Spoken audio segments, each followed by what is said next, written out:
आनंदित हो गए, राजन तुमने तो ऐसा प्रश्न किया है जिसके उत्तर में सारे जगत का कल्याण है, अपितु आपका ही नहीं सारे संसार का।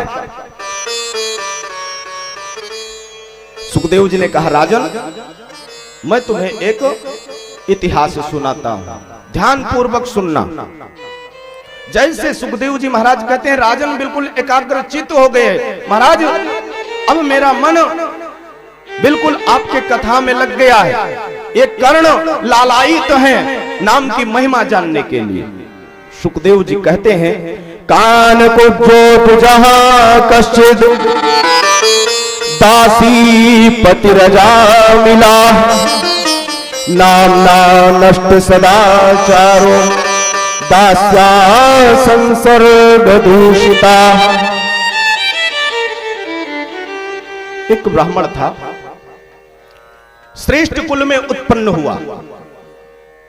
श्रेष्ठ कुल की व्याख्या मैं कई बार कर चुका हूं। श्रेष्ठ कुल ब्राह्मण होना ही ब्राह्मणत्व नहीं है, ब्राह्मण के साथ साथ जब आप धर्म कर्म को लेकर चलेंगे, सत्य असत्य का विवेचन करने का सामर्थ्य आप में होगा, ब्रह्म को जानने की शक्ति आप में होगा, उसे श्रेष्ठ कहा जाता है। उसका श्रेष्ठ कुल नाम से संबोधित उसका कुल होता है। तो ऐसे कुल में महाराज अजामिल का जन्म होता है। अजामिल थे तो वेदज्ञ ब्राह्मण, कर्म उनका नित्य का भगवान का ध्यान करना, संध्या उपासना करना, वेद अध्ययन करना, यानी वेदज्ञ ब्राह्मण, वेद शास्त्रों को जानने वाले। लेकिन संगत का बहुत बड़ा प्रभाव होता है बंधु। आप कितने भी धर्मात्मा हो, लेकिन अगर कुसंग आपको प्राप्त हो गया तो आपका जीवन पूरा व्यर्थ में चला जाएगा, नष्ट हो जाएगा। आज महाराज अजामिल का संसर्ग हो जाता है एक दासी से। उस दासी से जब संसर्ग हुआ तो उस दासी को ला करके घर में रख लेते, कुसंग प्राप्त करने लगे। और उस कुसंग के कारण उनका धर्म कर्म सर्वस्व नष्ट हो गया। भगवान का यजन करना, भगवान का चिंतन करना, भगवान का कीर्तन करना, सब उनका बंद हो जाता है। बस निरंतर अपने मन में उसी दासी को समाहित कर लेते हैं। जो दासी कहे बस महाराज अजामिल को वही करना। और भगवान की कृपा से अजामिल जो पूर्व में धर्म कर्म किया था, उससे अजामिल को 10 संतानें होती हैं। 10वां संतान जो था उसको अजामिल अधिक स्नेह करता है, उसके बगैर अजामिल रह नहीं सकता। एक दिन देववश कुछ संत जन अजामिल के द्वार पर आ गए। अजामिल ने सोचा कि लोग कहते हैं संतों को अगर भोजन कराया जाए तो बहुत पुण्य होता है। इस भाव से संत को आमंत्रित किया। संत मंडली पहुंचती है प्रेम पूर्वक अजामिल के यहाँ भोजन प्रसाद संत जन पाते। संतों ने विचार किया, उन्होंने देखा कि जब तक संत जन रहे तब तक वह सिर्फ अपने छोटे पुत्र को ही आवाज देता रहा। कोई भी कार्य हो तो बस छोटा पुत्र। संतों ने सोचा ये तो कुसंग कर लिया है दासी के साथ, इसका धर्म कर्म नष्ट हो गया है, इसकी सद्गति नहीं होगी। इस भाव से संतों ने कहा, अजामिल मुझे एक वचन दो। अजामिल ने कहा, संत भगवान बोलिए क्या वचन देना है। संतों ने कहा, मुझे दक्षिणा नहीं चाहिए, वचन ये दो कि जो तुम्हारा छोटा पुत्र है उसका नाम नारायण रख दो। अगर नारायण नाम रख दोगे यही मेरा दक्षिणा होगा। उसने सोचा इसमें कौन सी बड़ी बात है, चलो मेरा रुपया भी बच गया, दक्षिणा भी बच गया, पुत्र का नाम एक का मैं नारायण ही रख दूंगा। उसने छोटे पुत्र का नाम नारायण रख दिया। सुखदेव जी कहते हैं, महाराज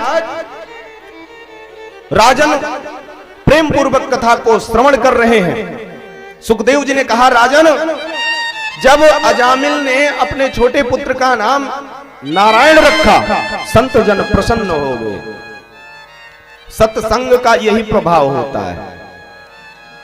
आप कुमार्गगामी हो गए, व्यभिचार में पड़ गए, पाप में लिप्त हो रहे हैं, सर्व धर्म कर्म नष्ट हो जाता है। लेकिन जब सदपुरुष का संग होता है, कोई संत जन आकर के हमको मार्गदर्शन कराते हैं, फिर हमारा जीवन धन्य हो जाता है, पुनः हम वापस आ जाते हैं सदमार्ग पर।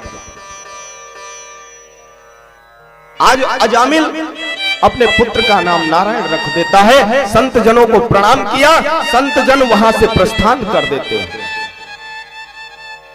आज अजामिल अब अपने छोटे पुत्र को नारायण नाम से संबोधित करना प्रारंभ कर दिया। बात बात पे नारायण, कोई कार्य है, जल लेना है, खान पान की व्यवस्था सब छोटा पुत्र ही कर रहा है। दिन में कम से कम 100 बार नारायण ये बात, नारायण वो बात, नारायण ये लेके आओ, नारायण वो लेके आओ, जाप होना प्रारंभ हो गया। इसीलिए कहा गया है बंधु, चिंकू पिंकू रिंकू मिंकू टिंकू मंकी डंकी, पुत्रों का नाम अगर ऐसा है तो बदल दीजिए, अन्यथा सदगति नहीं हो सकती। आप तो नरक में जा ही रहे हैं, फिर अब चिंकू से आशा करिए कि चिंकू हमको जल देंगे, कहां से देंगे? जब उनके जथा नाम है तथा गुण, जैसा उनका नाम है वैसे ही उनका गुण होगा। नाम हरि से मिलता हुआ, भगवान के सहस्त्र नाम है, दिव्य दिव्य नाम है, एक बार उच्चारण हो जाए मन प्रसन्न हो जाता है। ऐसे ऐसे नाम है। उठाइए भगवान के सहस्त्र नामावली को और रख दीजिए पुत्रों का नाम भगवान से मिलता जुलता, और फिर भजन करने की जरूरत ही नहीं। कलयुग केवल नाम यधारा लेकर के चलिए। लेकिन अगर आप ये आशा करो कि हमारी सदगति चिंकू से होगी, तो जिंदे में तो पानी वो देंगे नहीं, मर जाओगे तो पिंडदान की बतिये छोड़ो, आर्य समाज को पकड़ लेंगे, वो पिंडदान वो करेबे नहीं करेंगे। और जब पिंडदान होबे नहीं करेगा, फिर कहां से सदगति होगी? ले गए नरक में, क्योंकि उनको 10 दिन के लिए आपके लिए समय नहीं है। 10 दिन वो आपके लिए नहीं निकाल सकते। जीवन भर उनको पालते रहिए, बच्चा बच्चा करते रहिए, हमारे लाला, हमारे चिंकू, हमारे मिंकू, हमारे टिंकू, और अंत में उनके पास 10 दिन नहीं रहता है। पिता के लिए, माता के लिए अपना धर्म है, सनातन धर्म छोड़ करके दूसरा धर्म पकड़ लेते हैं। तो ऐसे होते हैं चिंकू मिंकू के स्वभाव। इसलिए जब भगवान के नाम से मिलता हुआ पुत्रों का नाम रखोगे, कल्याण निश्चित है। आप भजन करें या ना करें, कोई संदेह नहीं, निस्संदेह। आज जब अजामिल ने अपने पुत्र का नाम नारायण रखा, दिन में 100 बार 200 बार नारायण का उच्चारण होता है, समय व्यतीत हो रहा है, उसकी दिनचर्या बदलने लगी। अंत समय आ गया, बीमार पड़ गया। बात बात में नारायण नारायण बोलता जा रहा है, अपने पुत्र को आवाज दे रहा है, लेकिन वास्तविक नारायण तो एक ही है। राम, ग्राम में राम से संबोधित पता नहीं कितने बच्चे होंगे, लेकिन जब राम शब्द मुंह में आता है तो श्री रामचंद्र जी की याद अवश्य आ जाती है।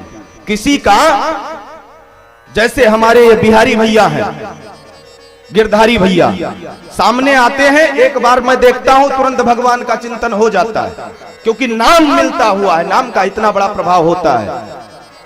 तो भगवान से मिलता जुलता जब नाम होगा तो कल्याण कोई रोक नहीं सकता। कितने भी पाप से आप ग्रसित हो, पाप चारों तरफ घेर रखा हो, लेकिन एक बार जब पुत्र का नाम लोगे तो पुत्र का नाम लेकिन सुनेगा कौन? आपका बाप, बाप का बाप, महाबाप, परमपिता परमेश्वर। इसलिए नाम अगर ऐसा है पुत्रों का तो आप सबसे प्रार्थना रखो, लेकिन हिसाब से। आगे हरि का नाम अवश्य होना चाहिए। भगवान के दिव्य दिव्य नाम है, नाम उच्चारण से पूरा दुख ही दूर हो जाता है। सच्चिदानंद, अब सच्चिदानंद भगवान का नाम है, अगर इसकी व्याख्या किया जाए तो पूरा श्रीमद् भागवत सच्चिदानंद पे ही है। ऐसा भगवान का नाम का अर्थ होता है, और जिसके नाम का कोई अर्थ ही ना हो तो जब वो निरर्थक हइये है, कल्याण कहां से होगा? आज सुखदेव जी कहते हैं, राजन अजामिल बीमार पड़ता है और नारायण को बार बार बुला रहा है। उसके प्राण कंठ तक आ गए, प्राण निकलने वाले। उधर यमदूतों ने विचार किया, तब तक यमदूत ने प्रस्थान कर दिया यम के आदेश पर प्राण को लाने के लिए। उधर भगवान के नाम का जब वो उच्चारण कर रहा था, भगवान ने सुना और अपने पार्षदों को भेज दिया, जाओ मेरा परम भक्त मुझको याद कर रहा है।